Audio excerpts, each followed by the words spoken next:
색깔표를 이렇게 좀 표시를 해 놓으시죠. 나중에 다른 곳을 찾아야 되니까 찾았다가 또 다시 돌아야 됩니다. 사도행전 1장 4절부터 5절 같이 읽겠습니다. 사도와 함께 보이사 그들에게 분부하여 이르시되 예루살렘을 떠나지 말고 내게서 들은 바 아버지께서 약속하신 것을 기다리라. 요한은 물로 세례를 베풀었으나 너희는 몇 날이 못되어 성령으로 세례를 받으리라 하셨느니라. 아멘.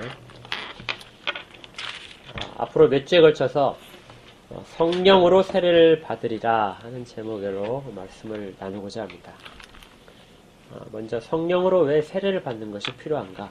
더 정확하게는 왜 우리 주님께서 성령으로 세례를 받으라고 명령을 하셨는가 하는 부분을 살펴볼 것입니다. 우리가 마태복음을 공부할 때 이런 질문을 했었어요. 처음에 할 때. 왜 예수님의 그 기록이 4권의 복음서로 이루어져 있을까? 기억나십니까, 혹시? 왜 예수님의 기록을 한 권으로 기록을 해도 될 것을 4권씩이나 기록을 했었는가? 답은 이렇습니다. 한 권으로 묘사하는 것보다 4권이 훨씬 더 풍성하게 묘사하고 있다. 그러니까 저마다 자기들의 그 생각하는 관점이 다 틀리거든요. 그래서 다양한 시각에서 예수님을 관찰한 결과, 그리고 예수님을 옆에서 동행하면서 발견한 사실들, 그리고 그 이야기를 전해 듣는 청중들이 또 이방인도 있고 유대인도 있고 각각 다양하다고 그랬죠. 그 사람들의 시각에 맞추어서 설명하다 보니까 4권이 되었다. 그리고 4권은 서로 부족하지도 않고 또 넘치지도 않게 주님을 이렇게 잘 묘사하고 있다. 그래서 4권의 복음서는 주님을 풍성하게 알게 해줍니다. 똑같은 질문을 왜 성경이 66권이나 될까? 이 질문에도 적용시킬 수 있습니다. 그냥 신약의 복음서만 있으면 될걸. 왜 성경은 66권? 구약의 이스라엘의 역사도 기록하게 하시고 또 찬양 시들도 기록하게 하시고 신약에서도 수많은 서신서들을 함께 기록하게 하셔서 66권을 되게 하셨을까? 답은 같을 겁니다. 66권이 모여서 부족하지도 않고 넘치지도 않게 무엇인가를 보여주고 있다는 것이죠. 그런데 이걸 자세히 한번 들여다보게 되면 이런 것들을 발견할 수 있습니다. 성경이 창세기부터 진행될 때, 시간이 진행되면서 역사가 진행되겠죠. 이 역사가 진행되면서 성경에서는 어떤 특별한 것들을 더 분명하게 보여주고 있습니다.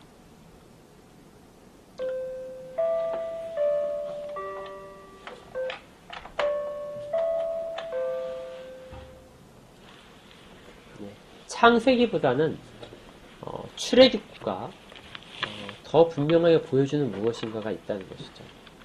구약보다는 신약에서 우리는 뭔가 더 분명한 것들을 얻게 됩니다.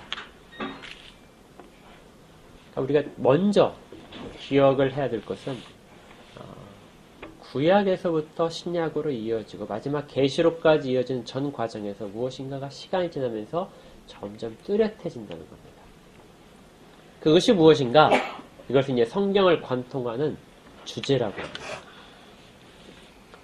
그리고 성경을 관통하는 주제 중에 가장 우선시되는 것, 학자들이 거의 대부분이 다 동일하는데 이것은 하나님 나라입니다. 하나님 나라가 어떻게 조금씩 더 확실하게 사람들 가운데 드러나고 있는가? 하나님 나라는 다른 말로 천국이죠. 그래서 천국이 무엇인가 하고 조금씩 더 분명하게 나타내준다는 겁니다. 그 이와 함께 또 드러나는 게 있어요. 그게 뭐냐면 하나님이 누구신가 하는 부분입니다. 하나님이 누구신가? 그 두 가지가 구약보다는 신약에서 훨씬 더 분명해집니다. 구약의 이스라엘 백성보다 신약의 우리 교회 성도들이 훨씬 하나님을 더 분명하게 깨달을 수 있다는 겁니다. 그렇다면 이제 이런 질문이 가능해요. 그러면 성경 중에서 하나님 나라를 가장 잘 보여줄 수 있는 성경, 또 하나님이 누구신가를 가장 잘 보여줄 수 있는 성경이 무엇일까요?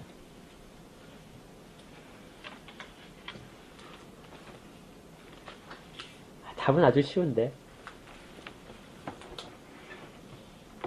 그것이 요한계시록입니다. 요한계시록이 성경 중에서 가장 마지막에 기록됐기 때문에 그래요. 그러니까 역사가 진행될수록 하나님 나라가 점점 사람들한테 분명해지기 시작하고 하나님은 사람들의 시선에 맞춰서 점점 더 분명하게 하나님 나라를 알려주셨습니다. 그리고 하나님이 어떤 분이신가도 시간이 지날수록 점점 더 많은 내용들을 사람들이 깨닫기 시작을 했어요. 그렇게 된다면 요한계시록이 가장 하나님 나라가 무엇인지, 천국이 무엇인지, 그리고 하나님이 어떤 분인지를 가장 잘 나타내겠죠. 그런데 요한계시록 그러면 그런 관점을 가지고 이렇게 떠들어 보게 되면 펼치면은 문제점이 생깁니다. 그게 뭐냐면 계시록을 보니까 이상한 환상, 우리가 묵시라고 하죠. 그 다음에 무슨 상징들이 많습니다. 어떤 그림으로 표시되어 있어요. 그러니까 이런 것들로 가득 차 있기 때문에 그런 기대를 가지고 요한계시록을 살펴보려고 막상 떠들고 나서는 상당히 당황하게 됩니다. 왜 가장 하나님을 잘 보여줘야 돼? 천국이 무엇인지를 잘 보여줘야 될 책이 그렇게 어려운 내용으로 사람들이 쉽게 이해하지 못하는 것처럼 마치 안개에 휩싸인 것처럼 그렇게 쓰여져 있을까? 그래서 이걸 이단들이 마음껏 활용을 해서 요한계시록을 신학자들은 이단들의 놀이터라고 그렇게 이야기할 정도입니다. 이건 좀 아이러니죠. 가장 끝부분인데 왜 그런 상징으로 되어 있는가? 여기에는 이유가 있습니다. 요한계시록을 조금이라도 좀 자세히 살펴보시게 되면 완전히 모호한 것이 아니라 거기에 대한 모든 사용되는 단어들이나 상징들이 어디서 많이 보았는데 하는 느낌을 받게 됩니다. 완전히 낯선 것들이 아니라는 것이죠. 그리고 그런 상징들을 찾아가게 되면 앞에 구약에서 다 나왔던 개념들입니다. 그러니까 요한계시록은 그냥 단순히 그 요한계시록 단독으로 책을 읽는 것이 아니라 앞에 있는 내용들, 구약부터 시작한 모든 개념들을 다 이해한 다음에 읽어야 계시록을 쉽게 이해할 수 있다는 겁니다. 그렇게 완결판으로 하나님 나라와 하나님에 대한 결론 부분으로 주어진 책이기 때문에 그렇습니다. 그런데 이제 계시록만 딱 따로 떨어뜨려서 그걸 가지고 해석을 하려면 완전히 이상한 해석들로만 할 수밖에 없게 됩니다. 그래서 교회에서 계시록 설교를 좀 적게 하는 이유는 성도들이 구약과 신약을 통째로 다 잘 알지 못하기 때문에 그러한 부분들을 설명하면서 설교를 해야 되기 때문에 설교가 약간 잘 되지 않습니다. 그리고 주석책도 가장 마지막에 쓰여지는 책들이 요한계시록에 대한 주석책입니다. 그러니까 신구약을 다 주석한 다음에 결론으로 그 부분을 하기 때문에 그렇게 되는 것이죠. 이것이 이제 교회에서 요한계시록에 대한 설교를 많이 들어보지 못하는 이유들이 됩니다. 이단들이 이제 이걸 교묘하게 이용을 하죠. 그래서 교회를 모함하면서 교회에서 계시록 설교를 잘 하지 못하는 것은 그들이 어떤 지혜가 없기 때문이다. 자기들만이 계시록을 해석할 수 있다고 이야기하게 되는데 이런 것들은 반대로 생각하게 되면 그들은 구약과 신약의 전통에서 계시록을 해석하지 않는다 하는 자백과 똑같습니다. 구약과 신약을 설교하지 않고 계시록을 단독으로 설교하면 100번 다 자기들의 현 상황과 자기들이 원하는 메시지에 맞춰서 계시록을 다른 방향으로 해석하고 그래서 메시지의 통일성을 상실하고 성경 전체의 결론에서가 아니라 어떤 특정한 사건과 특정한 인물을 드러내기 위한 것으로 그렇게 이끌어간다는 것이죠. 성경은 그렇게 읽지 않도록 되어 있는 것입니다. 창세기부터 계시록까지는 하나의 메시지, 하나님 나라가 어떤 것인가, 그것이 점점 더 확실해지는 모습으로 진행되어 가는 것이고 또 하나님이 어떤 분이신가, 하나님이 어떤 분이신가를 점점점 더 확실하게 드러내는 방향으로 진행된다는 것입니다.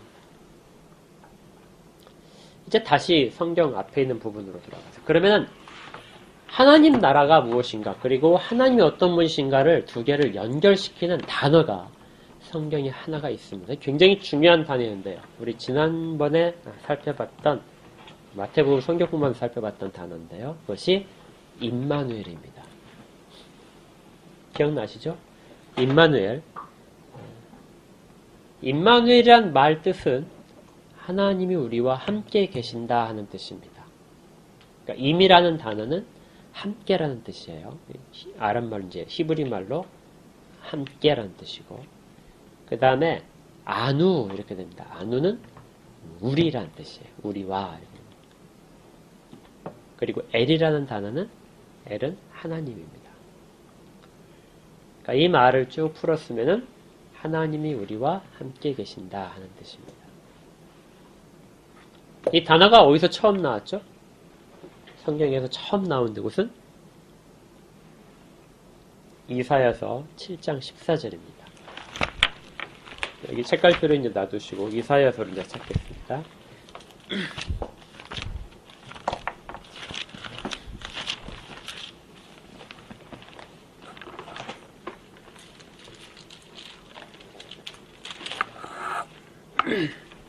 이사야 구약성경 975페이지입니다. 저 여기도 이제 책갈피로 좀 표시를 해놓으세요. 이사야 7장 14절을 같이 읽겠습니다. 그러므로 주께서 친히 징조를 너희에게 주실 것이라. 보라, 처녀가 잉태하여 아들을 낳을 것이요 그 이름을 임마누엘이라 하리라. 여기에서 임마누엘이라는 단어가 처음 등장합니다. 궁금증이 생기죠.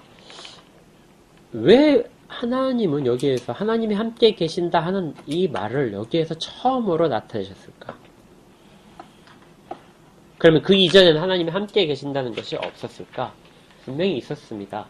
성경을 보게 되면 모든 부분에서 하나님은 내가 너와 함께 하겠다 하는 말씀을 반복적으로 하셨어요. 아브라함에게 나타나셨을 때 아브라함과 그의 후손의 하나님이 되시겠다고 하셨습니다. 그리고 보호해 주셨다 하셨어요. 그리고 아까 우리가 이제 그 예배 전에 읽었던 성경 봉독 끝부분에서도 아브라함이 적들과 싸워서 돌아온 다음에 하나님이 두려워하지 말, 내가 너와 함께하고 너의 방패가 되겠다고 약속하신 장면도 있습니다. 하나님의 아브라함에 대한 약속은 그의 자식들인 이삭과 야곱을 통해서도 반복됩니다. 내가 너와 함께하겠다. 내가 어디로 가든지 내가 너와 함께하겠다는 약속으로 이어집니다. 그리고 모세에게도 같은 약속을 하십니다. 그리고 모세가 이끌어낸 이스라엘 백성과도 하나님이 내가 너희의 하나님이 되겠고 너희와 동행하겠다는 약속으로 구름기둥과 불기둥으로 그들과 함께 하시고 또 성막 가운데 구름으로 임재하셔서 그들과 함께 계심을 나타내셨습니다. 다윗에게도 내가 너와 함께 하겠다 약속하셨고 솔로몬은 그 약속에 기대어서 하나님께 하나님 우리와 함께 해주시옵소서 하고 성전을 봉헌하면서 기도를 했습니다. 이처럼 하나님이 우리와 함께 계신다 하는 것은 성경에 계속해서 이어진 메시지예요. 그렇다면 이사야서에서 처음으로 이 말, 한 단어를 사용을 해서 하나로 묶었습니다. 임마누엘이라는 단어를 사용해서 하나님이 함께 하신다는 걸 나타내신 이유는 무엇일까요? 이 이사야에서 사용되는 이 단어부터는 이제 하나님 우리와 함께 계시다는 뜻이 달라집니다. 처음에 하나님께서 아담을 지으시고 아담과 동행하셨을 겁니다. 아담은 하나님과 대면해서 이야기도 하고 같이 산책도 했을 겁니다. 그런데 하나님과 이런 친밀한 관계, 이런 관계는 얼마 지속되지 않습니다. 곧 사람들이 범죄함으로 인해서 하나님과의 동행이 끊어지게 되죠. 그래서 하나님께서 어떤 말씀을 하셨냐면 창세기 6장을 한번 보십시오.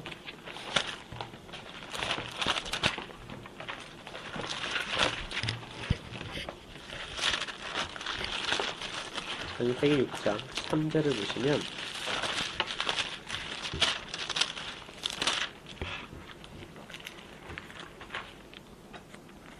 여호와께서 이르시되 나의 영이 영원히 사람과 함께 하지 아니하리니 이는 그들이 육신이 됨이라. 그러나 그들의 날은 120년이 되리라 하시니라. 여기서 나의 영이란 말은 성령을 가리킵니다. 그러니까 여호와께서 이르시는데 나의 영이 영원히 사람과 함께 있지 아니할 것이다. 그래서 너희는 기껏 살아봤자 120년밖에 살지 못한다 하는 내용입니다. 근데 이걸 이제 우리가 얼핏 생각할 때 이렇게 생각할 수 있어요. 나의 영이 너희를 영원히 떠나서 너희와 함께 있지 않을 것이다 하고 이렇게 해석을 하는 경우가 있습니다. 마치 그런 것처럼 들려요. 그런데 원어상으로 잘 보시면 이렇게 해석해야 맞습니다. 나의 영이 끝까지 너희와 함께 같이 하지는 않을 것이다 하는 뜻입니다. 또 다르게 조금 더 생각을 하게 되면 내가 너희와 항상 같이는 있지 않겠다. 그래서 이 세 가지 정도의 해석이 모두 다 가능합니다. 근데 가장 좋지 않은 해석은 내가 너희를 떠나가서 이제 너희와 영영 같이 거하지 않겠다. 나의 영이 거하지 않겠다 하는 것으로 해석하는 것이 가장 나쁘고요. 내가 너희와 항상 동행은 하지 않겠다. 잠시 떠났다가 오고 또 떠났다 오고 그리고 너희들의 수명이 닿을 때까지 내가 그 이후로도 계속해서 영원히 함께 하지는 않겠다 하는 뜻으로 해석을 해야 옳습니다. 그러니까 하나님께서 사람을 지으시고 항상 같이 그러니까 교제할 수 있도록 허락하셨던 그 상황 속에서 사람의 범죄함 때문에 하나님이 이제 내가 너희와 항상 같이 있지는 않겠다. 그 기한이 되면 내가 너희를 떠나서 너희가 모두 다 죽게 될 것이다. 그러니까 성령은 우리의 살아가는 것과 가장 관련이 있습니다. 성령이 등장할 때마다 신약에 가게 되면 성령은 영생을 주시는 것으로 됩니다. 주님께서 생수에 대한 말씀을 하실 때 내가 너희들에게 주는 생수는 영원히 목마르지 않게 한다. 그리고 그것은 성령을 가르쳐서 하신 말씀이다 하고 요한이 밝히듯이 성령 하나님은 우리 가운데 영생과 관련되어 있습니다. 이 창세기에서 에녹이 거의 죽을 때쯤에 이 말씀을 하신 것 같아요. 나의 영이 이제 너희와 더 이상 계속 동행하지 않을 것이고 너희는 이제 수명이 다해서 120세가 되면 죽을 것이다. 그리고 주님의 말씀대로 사람들은 오래 장수하지 못하게 됩니다. 그들 가운데 성령이 거하시지 않기 때문에 그렇죠. 이 상황은 구약에는 모든 경우에도 다 동일하게 적용됩니다. 아브라함도 하나님이 아브라함을 찾아오셔서 만나셨다 하는 것은 하나님이 동행하시고 지키셨다는 증거가 되지만 또 반대로 하나님이 항상 함께 하시지는 않았다는 증거도 됩니다.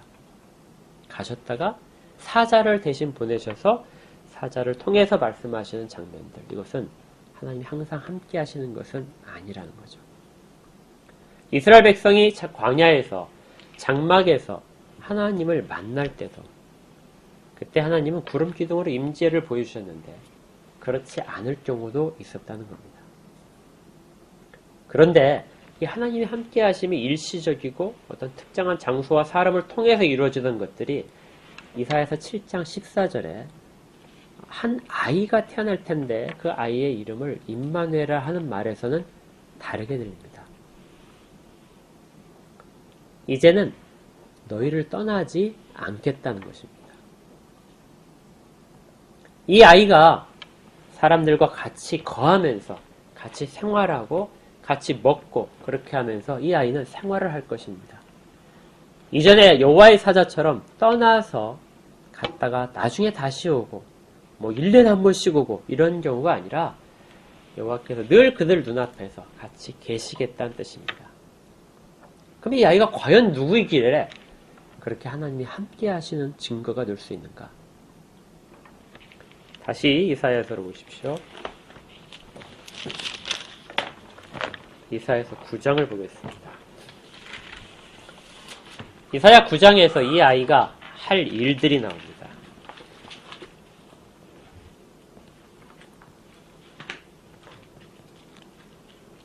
1절부터 제가 쭉 읽겠습니다. 전에 고통받던 자들에게는 흑암이 없으리로다. 옛적에는 여호와께서 스불론 땅과 납달리 땅이 멸시를 당하게 하였더니 후에는 해변길과 요단 저쪽 이방의 갈릴리를 영화롭게 하셨느니라. 흑암에 행하던 백성이 큰 빛을 보고 사만이 그늘질 땅에 거주하던 자에게 빛이 비치도다. 주께서 이 나라를 창성하게 하시며 그 즐거움을 더하게 하셨으므로 추수하는 즐거움과 탈취물을 나눌 때의 즐거움 같이 그들이 주 앞에서 즐거워하오니 이는 그들이 무겁게 맨 멍에와 그들의 어깨의 채찍과 그 압제자의 막대기를 주께서 꺾으시되 미디안의 날과 같이 하셨음이니이다. 어지러이 싸우는 군인들의 신과 피 묻은 겉옷이 불의 섭같이 살라질 것이다. 이 아이를 통해서 이루어질 일이 바로 이러한 것이라는 겁니다. 이전까지는 한적한 곳이고 전혀 주님의 관심 속에 있지 않은 것처럼 그렇게 느껴졌던 스불론 땅과 납달리 땅, 그리고 이방인의 갈릴리라는 말, 이곳이 이제 빛을 비추는 장소가 될 것이다. 어둠 속에 있는 곳들 가운데 빛이 있을 것이다. 이제는 너희들이 맸던 멍에가 사라질 것이고 그 어깨에 채찍 맞은 흔적들이 이제 더 이상 있지 않게 될 것이다. 너희를 때리던 압자자의 막대기가 꺾이게 될 것이다. 이제 더 이상 군인들의 피 묻은 것들은 없을 것이다. 평화와 이러한 것들이 모두 다 확보되는 순간입니다. 이걸 이 임마누엘이란 아이를 통해서 이루겠다는 것이죠. 단순히 그냥 외적이 침입했을 때 남유대 백성들이 두려움에 떨 때 그들을 위로하기 위해서 주신 말씀은 아닙니다. 앞에 7장으로 다시 가면 7장 14절에서 15절 말씀을 임마누엘을 하리라 하신 말씀 다음에 그가 악을 버리며 선을 택할 줄 알 때가 되면 엉긴 젖과 꿀을 먹일 것이라. 그러니까 그는 성장을 해서 장성하게 됐을 때 어떤 걸 하게 되냐면 엉긴 젖과 꿀을 먹는다는 겁니다. 엉긴 젖은 버터죠. 그리고 꿀은 가장 달콤한 것입니다. 이스라엘 백성 가운데 임마누엘로 오신 이 아이가 백성과 함께 버터와 꿀을 먹게 되는 것. 이것은 하나님이 이전에 이스라엘 백성들에게 약속하신 가나안 땅의 속성을 그대로 가져와서 보여주는 겁니다. 하나님이 이스라엘 백성을 출애굽하시면서 그들을 어느 땅으로 이끄시냐면 젖과 꿀이 흐르는 가나안 땅으로 이끌겠다 약속을 하셨어요. 그리고 그 백성들은 그곳에 가서 젖과 꿀을 먹을 것입니다. 그런데 이 일들이 궁극적으로 실현되는 것은 언제냐면 이 아이를 통해서입니다. 이 아이는 이스라엘 백성들에게 젖과 꿀을 줄 뿐만이 아니라 같이 먹는 존재가 될 것입니다. 그리고 그들과 같이 평화를 가져다 줄 뿐만이 아니라 평화를 같이 누리면서 생활을 할 것입니다. 이 일들이 어떻게 가능하게 될 것인지 거기에 대한 답이 아까 또 9장 끝부분에 있습니다. 9장 6절에 이 아이에 대해서 이렇게 말합니다. 이는 한 아이가 우리에게 낳고 한 아들을 우리에게 주신 바 되었는데 그의 어깨에는 정사를 메었고 그의 이름은 기묘자라 모사라 전능하신 하나님이라 영존하시는 아버지라 평강의 왕이라 할 것입니다. 그 정사와 평강의 더함이 무궁하며 또 다윗의 왕자와 그의 나라에 군림하여 그 나라를 굳게 세우고 지금 이후로 영원히 정의와 공의로 그것을 보존하실 것이라. 만군의 여호와의 열심히 이를 이루리라. 이 아이가 누구라고요? 하나님이라는 겁니다. 하나님은 우리와 함께 계시다 하는데 이전에 있었던 방식과 다르게 이사야가 본 이 하나님이 함께 하시는 방식은 사람의 모습으로 하나님이 오셔서 이스라엘 백성이 그렇게 원하던 모든 것들을 다 완성시키고 그리고 그 나라를 이루게 하시겠다는 것이죠. 하나님 나라가 더 분명하게 이사야를 통해서 보여지고 하나님이 어떤 분이신가가 나타난 것입니다. 그리고 우리는 이것을 마태복음을 공부하면서 알았습니다. 이 임마누엘의 호칭은 다시 누구에게 붙여지냐면 예수님에게 붙여집니다. 예수님이 이 땅 가운데 오심으로써 이사야가 예언했던 그 예언이 성취된 것이죠.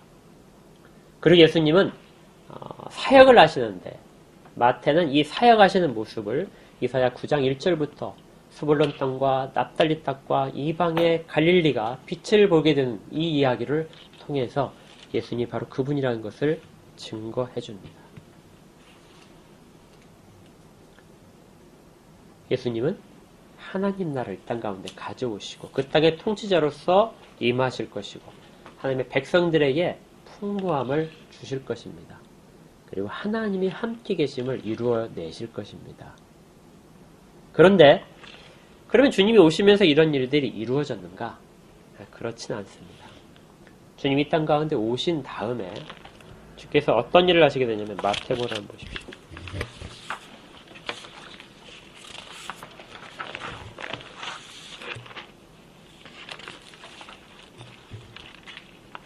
마태복음 4장을 보시면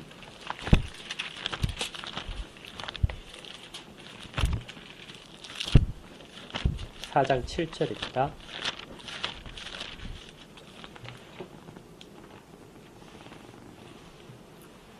4장 17절이요. 이때부터 예수께서 비로소 전파 이르시되 회개하라 천국이 가까이 왔느니라 하시니라. 주님께서 이제 공생애를 시작하시면서 이제 하나님 나라를 다 보여주시고 그 땅의 백성들이 어떠한가를 가르치실 터인데 주님께서 그러면은 이제 천국이 왔다 이렇게 말씀하셔야 옳은데 그렇지 않고 천국이 가까이 왔다 이렇게 말씀하십니다. 이 말씀은 예수님이 이 땅 가운데 오심으로써 예언이 다 실현되고 하나님 나라가 이 땅 가운데 왔지만 아직 남아있다. 천국에 대한 것들은 아직 더 남아있는 부분이 있다 하는 것이죠. 그러니까 신약은 여전히 하나님 나라에 대한 것들을 앞으로 더 설명을 하게 됩니다. 그럼 언제 가서야 우리는 이 완성된 모습을 볼 수 있는가? 그것이 계시록의 21장에 있습니다. 아까 처음 말씀드릴 때 성경은 역사가 진행되면서 점점 더 분명하게 보여준다고 그랬죠.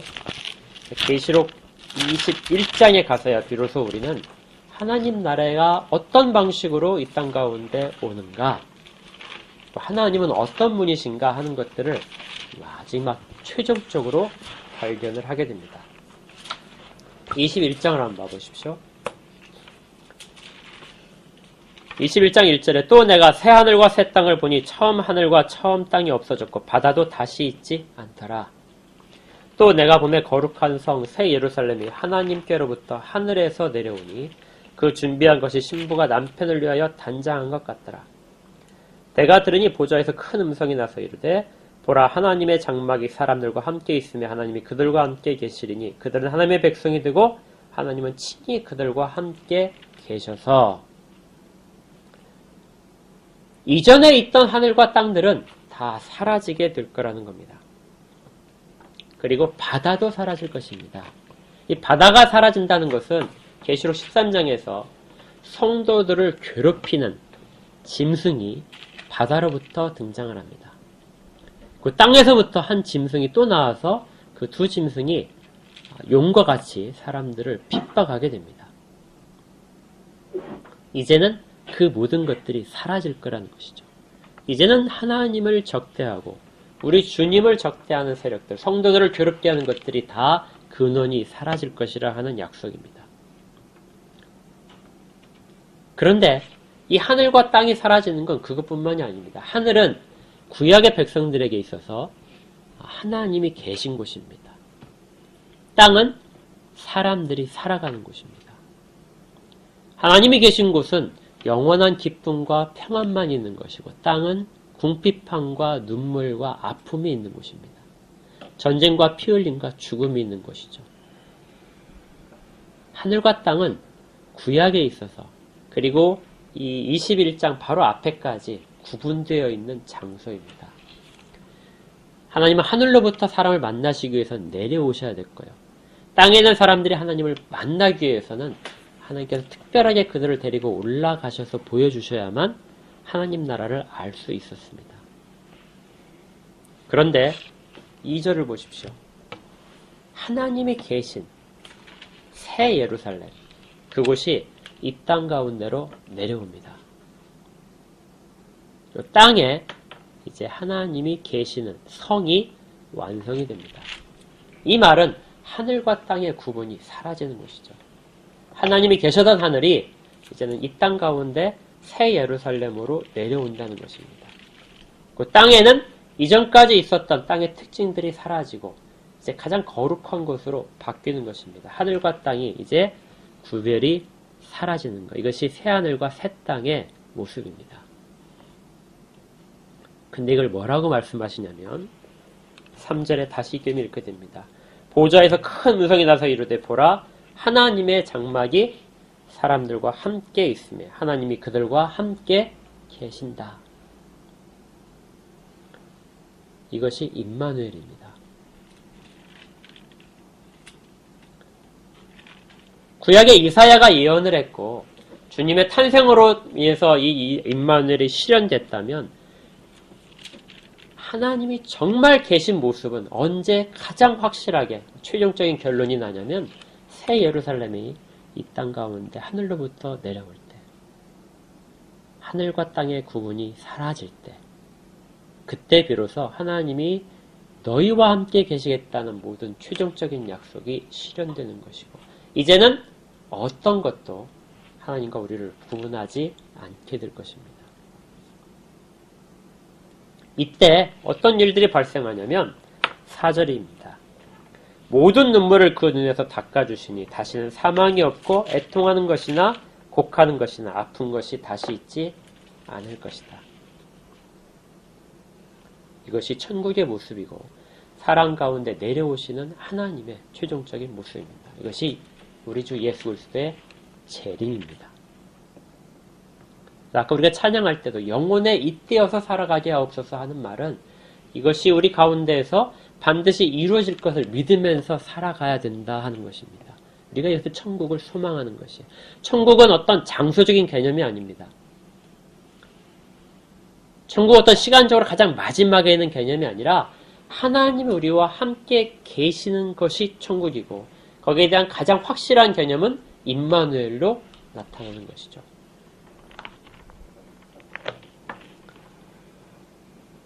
그렇다면 이제 사도행전으로 다시 돌아오면 주님이 초림하시고 처음 성육신에서 오시고 이제 십자가고난 받으신 다음에 부활하셨습니다. 그리고 주님은 승천하시겠다고 하십니다. 그러니까 임마누엘의 하나님이 승천하시게 되면 이 땅의 백성들은 어떻게 될까요? 아직 천국이 가까웠을 뿐이고 천국은 우리 가운데 완전히 이루어지지 않았는데 하나님이 함께 계시지 않겠다 하는 그런 말씀을 주님께서 하신 것입니다.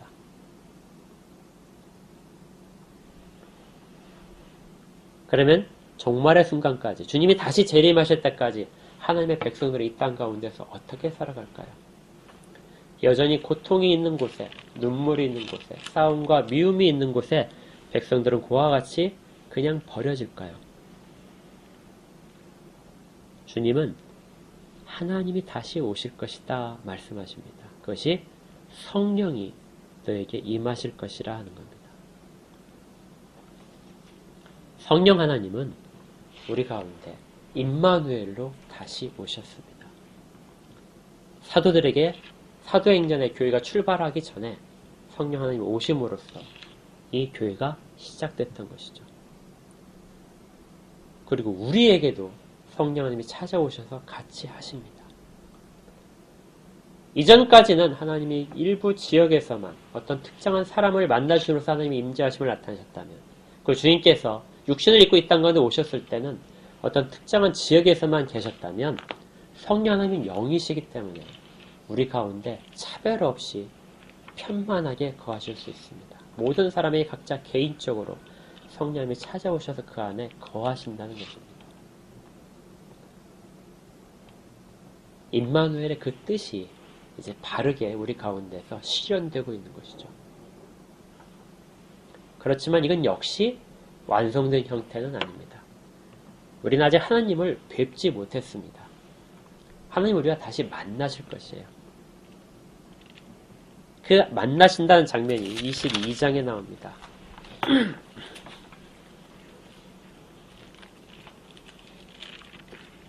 22장 3절에 보면은 이렇게 되어 있습니다.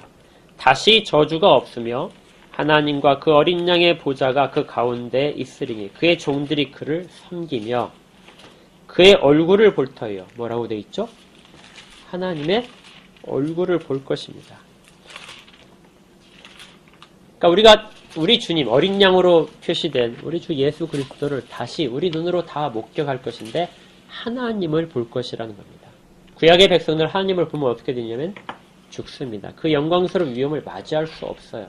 그런데 이제는 볼 수 있습니다. 그리고 모든 하나님의 백성들의 이마에 그의 이름이 있을 것입니다. 어린 양의 이름이 있습니다. 하나님을 볼 수 있다는 것, 하나님을 계속해서 섬길 수 있다는 것은 하나님의 영원한 임재, 영원한 임마누엘을 말합니다. 이 일이 가능할 때까지 백성을 버려두지 아니하시고 함께 계시겠다는 약속을 이루시기 위해서 성령 하나님이 찾아오시는 것입니다.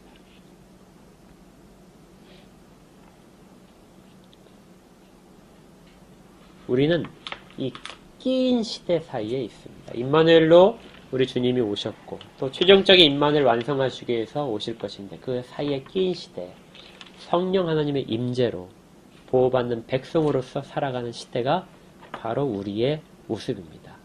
사도행전의 모습이기도 하고 그 사도행전 연장선에 있는 우리의 모습입니다.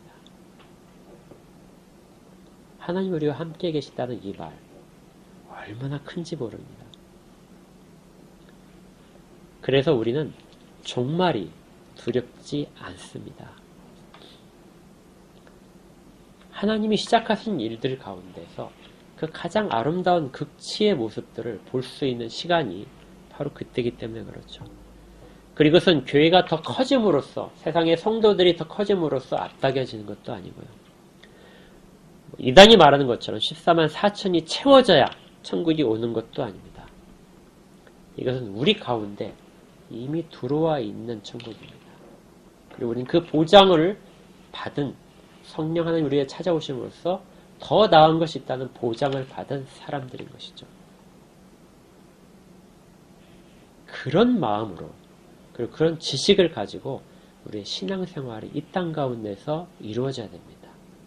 그래서 우리는 이중적인 신분을 가지고 있죠. 여전히 이 땅에 매여 있지만 우리는 하늘에 매여 있는 사람입니다. 하늘에 약속되어 있는 사람이고 하늘에서 우리의 모습을 보면서 너희들이 지금 잘하고 있다.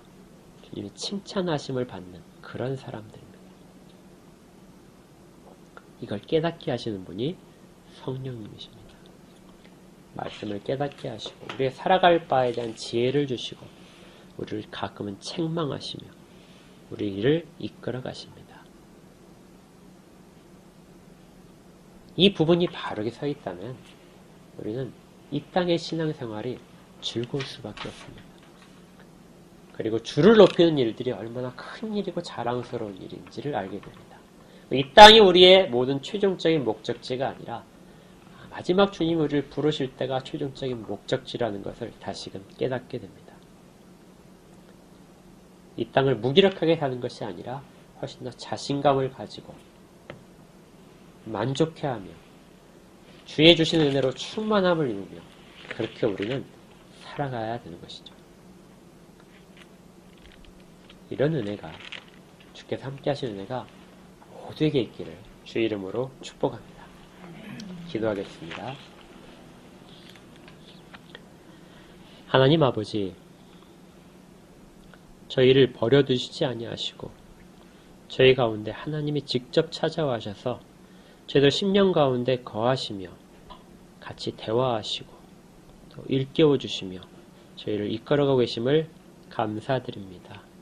저희가 이 땅의 산 가운데 만족하지 않는 이유는 그 하나님이 이끌어 가시는 앞으로의 진전된 일 가운데 정말 아름다운 하나님 나라의 모습 그리고 대면하여 얼굴을 볼 하나님의 모습이 기다려 있기 때문에 그렇습니다. 이 땅에서 살아가는 동안 낙심할 일이 많고 유혹당할 일이 많고 또 고통이 찾아오겠지만 주님께서 주신 이러한 모든 것들에 대한 약속을 붙잡고 땅을 자랑스럽게 실족하지 않으며 살아가도록 붙잡아 주시옵소서.